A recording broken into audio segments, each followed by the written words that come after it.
ये लो खाओ। पापा पहले मुझे। अबे हट, इकलौता बेटा है मेरा, मैं तो उसी को खिलाऊंगा।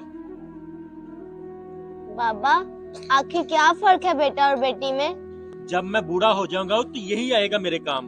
तुम क्या करोगी मेरे लिए? तुम तो ब्याह के अपने घर चली जाओगी।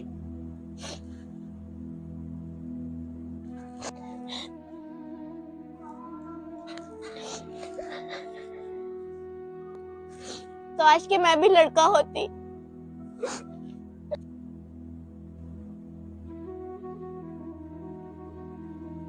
बेटा ये जरा पट्टी भिगो के रख दो। बेटा पट्टी भिगो के रख देना। जब देखो बेटा बेटा करते हो। आपको बुखार है, मुझे नहीं। मैं जा रहा हूँ खेलने के लिए।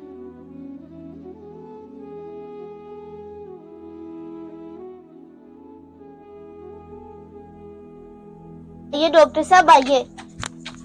आइए डॉक्टर साहब, देखिए मेरे पापा को क्या हो गया है। तुम फिक्र ना करो, मैं अभी चेक कर लेता हूँ। सांस लें।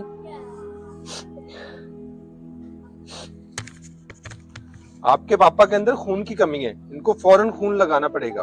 डॉक्टर साहब अब मेरे जिस्म का सारा खून निकाल लो और मेरे पापा को लगा दो, पर मेरे पापा को बचा लो डॉक्टर साहब। आज पता चल गया, जब परेशानियों की आंधी आती है तो सारे अपने उठ जाते हैं। सिर्फ बेटी ही होती है जो अपने बाप का दामन कभी नहीं छोड़ती। मुझे माफ कर दे बेटी, मुझे माफ कर दे। अगर आपको हमारी वीडियो अच्छी लगी है तो इस प्यारी सी बेटी के लिए वीडियो को लाइक और शेयर लाजमी कीजिएगा।